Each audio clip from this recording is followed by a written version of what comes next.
Lloydie, you're out here on the training track and you've been here for a few weeks now. How have you found it going with the guys? Yeah, time's flown. It's been actually about three months now, since November. So I'm really pleased with where Joey, Paddy Ambrose, Jake Carlisle, Sean Edwards, Michael Hurley, they're probably the 5 guys I've worked with most.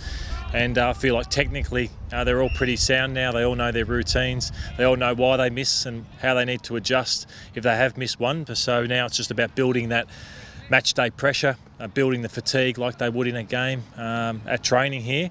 Just give them as much preparation for round one and the season as possible.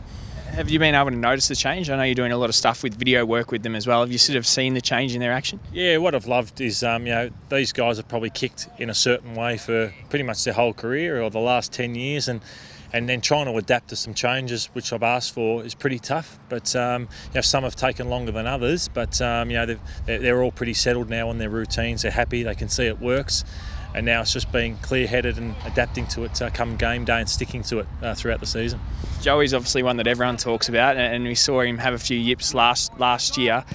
Has he impressed you more than the others, say, with the way he's adapted, or you've been impressed with all of them? What's been good about Joe is he's had to make the biggest changes. So instead of Paddy Ambrose and Hurls or Jake might have made 1 or 2 changes, he's had to make 4 or 5 with where I've seen he could improve. That's huge for a player, and that's why I've believed you can't do it in season. That has to happen over an off season where you're under the pressure on a match day. So he's been fantastic. He's a really coachable kid.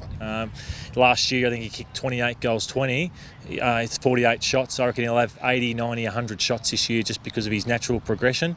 He has to make the most of those, and I feel like he's in for a pretty good year. Without putting too much pressure on yourself or the boys, are you confident that come round one people might notice a bit of a difference? Oh, they'll see a change in his technique and routine, a lot different. And then I'm confident that he's going to have days where he kicks 4 straight and 5 straight. I'm not saying it's going to be where he goes from, I think he's at 45%. Over his career, he's not going to go suddenly to 65%, 20%. Won't happen straight away. But I'm confident that people by the end of the year should say, "Gee, Joey's a pretty solid kick for goal," and then he's only going to get better. I think it'll be a very, very good kick throughout his career from this point on. Yeah. You've been here for 3 months now. What's it been like for you getting back into the AFL system after a few years off? I've absolutely loved it. I think with my media, I think that you can soon lose touch with the game. One, I've loved watching how the guys train. I'm absolutely stunned by the skill level, even in the 5 years I've gone, how it's improved. I'm actually surprised when they miss a target these days, which wasn't the case when I left. And just obviously the intensity and the demands on players has grown big time. So I've absolutely loved it, and looking forward to being judged with how the guys kick come round one. We will judge you. Thanks for your time. Thanks a lot. Appreciate it.